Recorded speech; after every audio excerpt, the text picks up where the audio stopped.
election we presented over here as ruling party, 2017, 2011, there was no violence. All the violence you're seeing they play, they don't want causing it. Because the strategy they want to apply, they know that they have failed. So they want to bring violence to intimidate you, not to come outside to vote. That's the strategy there. You don't listen to it. You don't be surprised on the election day. You see them chunking around over the building there, or that you'll be in voting to scare you. Don't be surprised. We're telling you. Because they know that the only way they can win is that violence, and they will not win. Now one woman born crazy child. That nonsense happened to them 17, you were not happy. They want you reggae, you will not sit down there, no peace say. No peace. You know, let me say this. The thing some of you don't understand is that all the killing people been doing, they scared, they don't want to take power over peacefully. Because they are done worse thing that you don't even know about it, down on the surface. So they don't want to take power over. They don't want to take power over, they're doing everything. How you be ruling party? You can't win one opinion pool. What a disgrace is that? Oh yeah, who radio station is beating you in all that? Unity Party was going for re-election. We were winning opinion pools around here. We were. You see? So I am telling you, this election, if we don't, listen, if you're not even careful with the election, there will be no second round.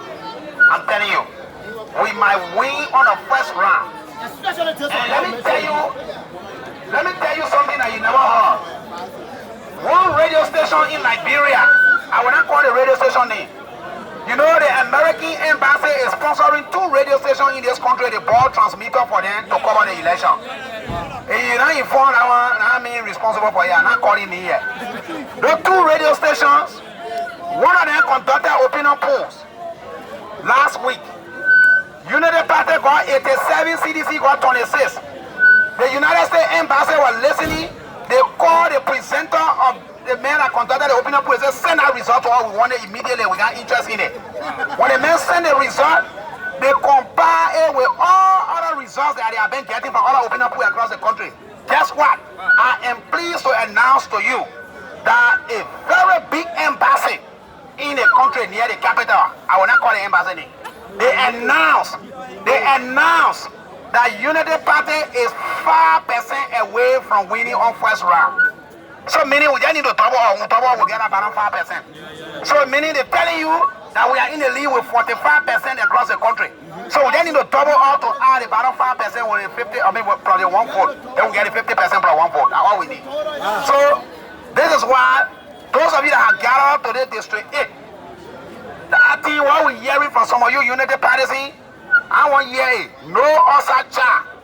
Vote 1, vote all. In the district, our candidate is Prince 2. We are telling you, if Joseph Parker wins a district, Prince 2, you win here, then mean you never voted rightly. I am telling you, the CDC brought a self-election here in 2005. We borrow it from them. Vote 1, vote all. In Monrovia County, vote for women pay. Not Sir Joseph. Sir Joseph is no different from George Weah. Look, some of you don't even know what Sir Joseph been doing. I work in the office, I work at the Capitol building, I work in the office of Senator Dillon. I'm in session every day to win this session.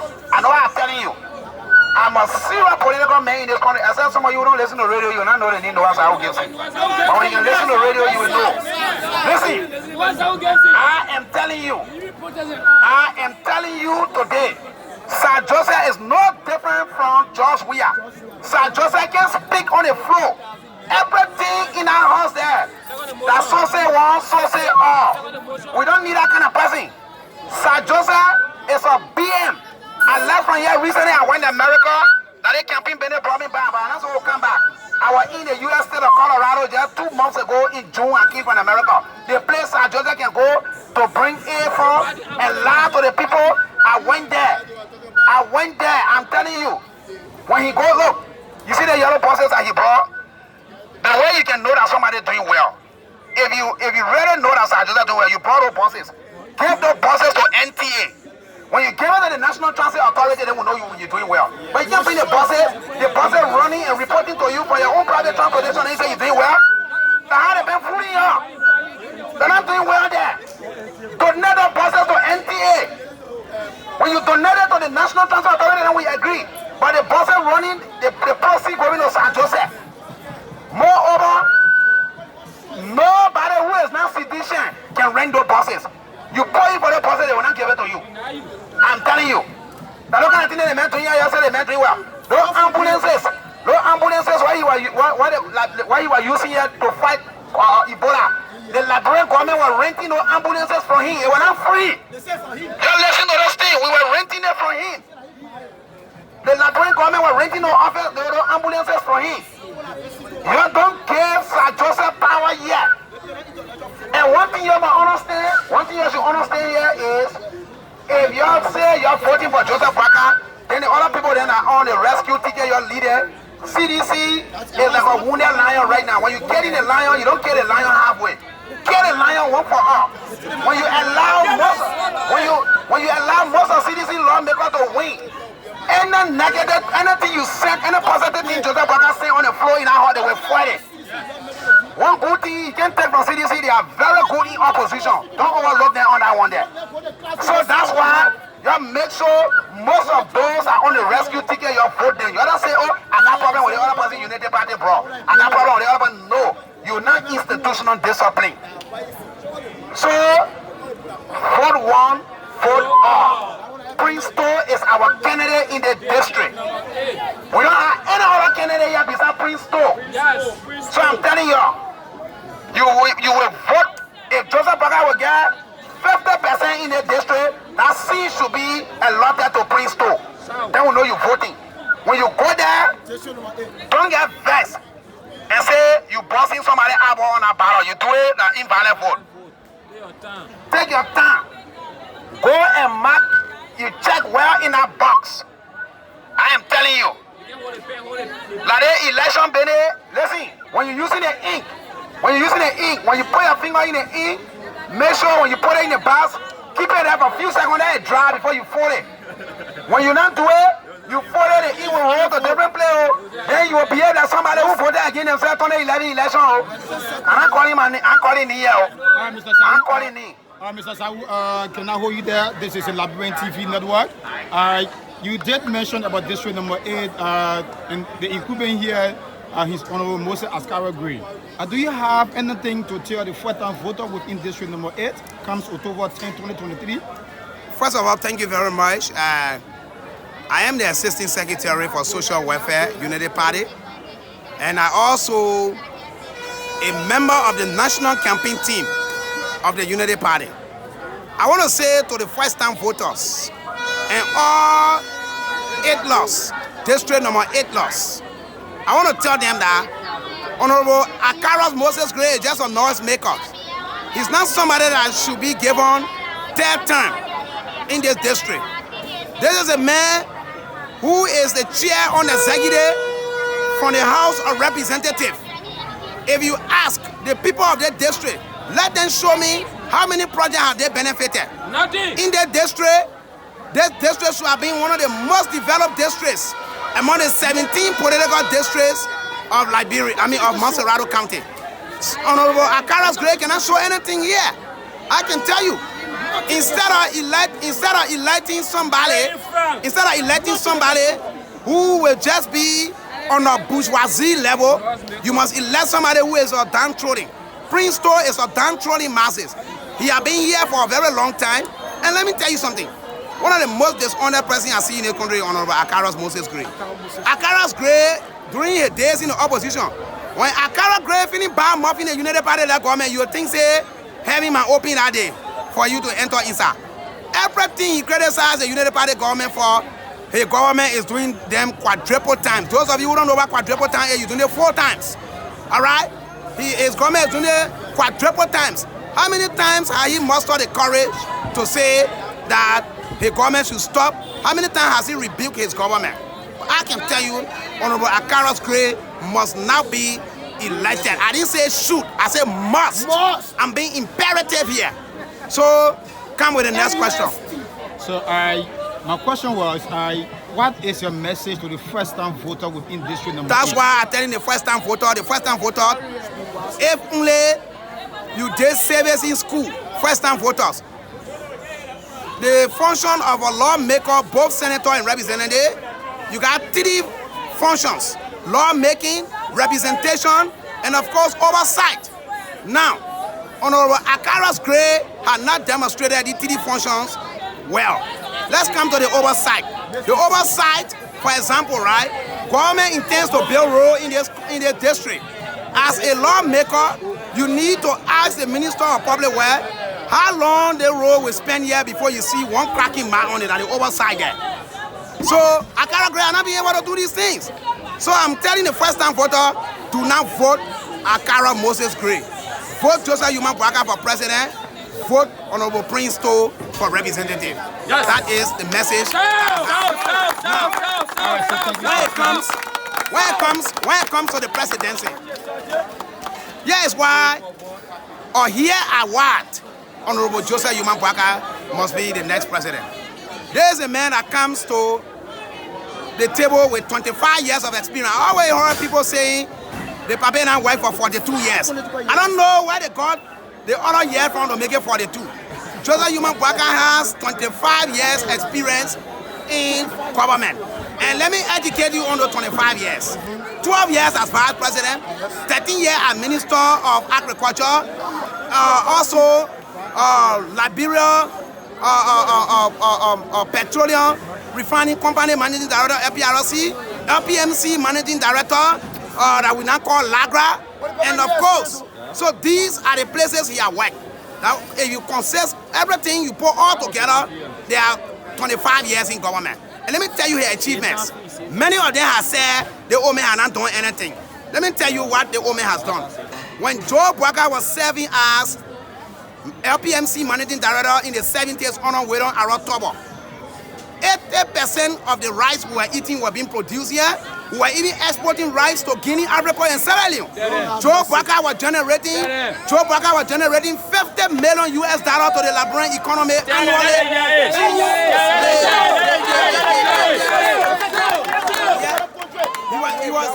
He was generating $50 million US to the Liberian economy through the Liberia Marketing Corporation, LPMC. Now, another thing Joe Bwaka did, when you hear the Green Revolution that Samuel Doe crafted, that Green Revolution, the progenitor of that Green Revolution is from Joe Bwaka. The Food and Agriculture Organization of the United Nations, the FAO, they made a recommendation to President Samuel K. and said, look, appoint the man as agriculture minister, he will do his best. And that's how Joe Bwaka brought about the Green Revolution to make food sufficient in the country. So why would you sit and say you have done nothing? And besides that, Joseph Yuma Bwaka, serving as vice president in this country, the Jackson F. Doe Hospital today was built by Joseph Yuma Bwaka instrumentality. Let me tell you how. Joseph Yuma Bwaka went and met the Liberia Community Empowerment Program list and told the list director at the time, Julius Sede, and said, look, I want you to build a hospital here. But because Julius Sede, at the time there was no funding, Joseph Yuma Bwaka went and met the then Chinese ambassador to Liberia, Zowie, and told him, and said, look, I want to use my lobbyistic instrumentality to convince the Chinese to build a hospital here. The Chinese wanted him to even carry the hospital to Lofa. He said, no, let the hospital come Nima because I'm looking at the population. Nima has population. They are the second largest populated county next to Monrovia. Put the hospital here. That's how they built that hospital in Tapeta. And guess what? When they built the hospital there, the road leading to the hospital was dusty. He went again, he said, look, we can't get all these sophisticated equipment here, then we get dusty road leading to the hospital. It was sporty equipment. He ensured that the road from the main junction of Tapeta to the hospital was paved. All right? The new ERWA hospital, right here in the President District, right here, that new ERWA hospital was built to Joseph Bwaka instrumentality. Let me tell you again how. The Good Samaritan Press. The Good Samaritan Press that came here to help fight Ebola was brought here to Joseph Bwaka. They were carrying our hospital to Ghana. Joseph Bwaka managed to convince the family of Evangelist Billy Graham. His son, who is in charge now of the Good Samaritan Press, Franklin Graham. Joseph Boakai convinced them and said, look, you bring the hospital here. My country needs aid in Ghana. That's how they built that hospital in ERWA. How did we get to know?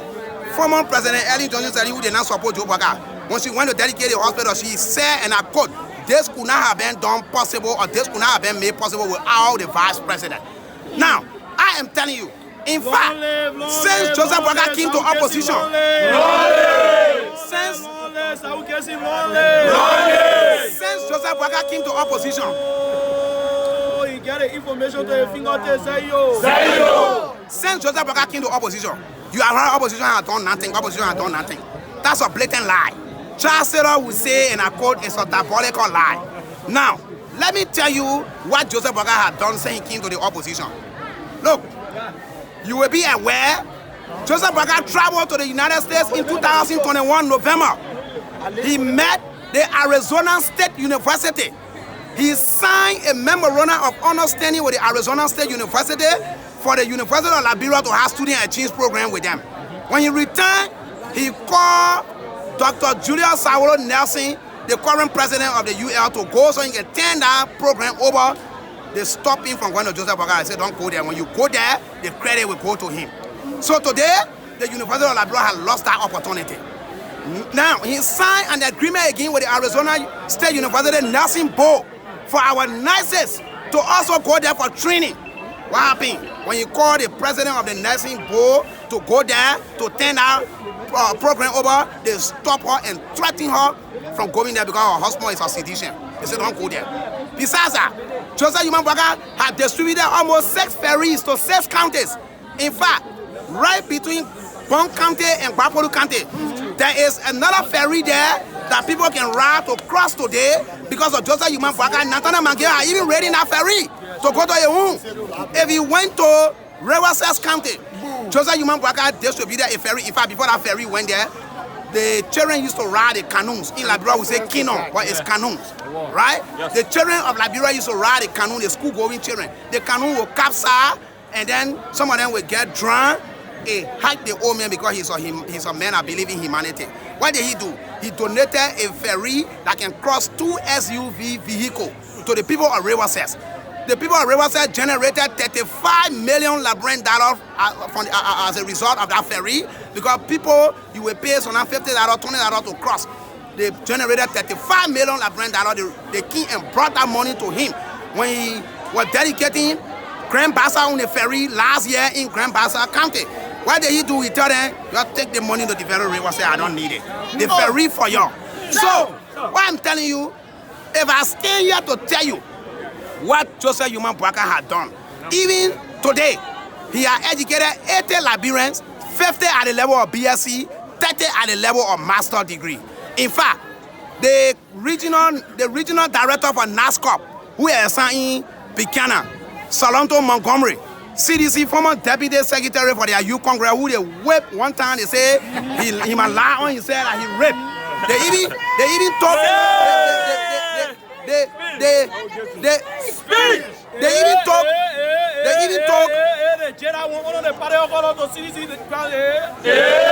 So let me just conclude with this. Let me just conclude with this. So this guy, Salonto Montgomery, the master Salonto Montgomery has today, that making him working with NASCOP. It was Joseph Boakai that sent him to China. He was sedition when they sent him to China to go and get a master. So the papa, he's not somebody who is party sentimental. He is somebody who is there for all Liberia. My parting comment is, I am telling the world that watching this interview now, that Liberia is about to have a new leader.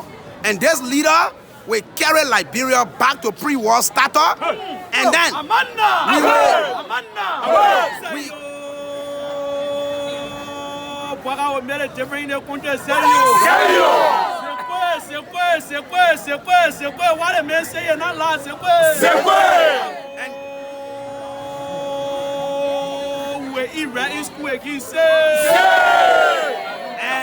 Boakai is about to carry the country to pre-war status, and even we will go beyond pre-war status. Because I can tell you, under Ibuaka leadership, agriculture will be the first priority. We will ensure that we produce our own food here. Liberia will begin to export right under Joseph Human Packard. I can tell you, you can rest assured. And then lastly, I can assure you, those of you who have been hearing me that I will run for the office of the legislature in 2029, I may run in 2029, but just in case, if I don't run in 2029, the latest will be 2035 because I have to prepare myself well. And I dare any political soul to stand before me. Thank you so much. That was the first visionary impaired Gibson. So this is a Liberia TV network.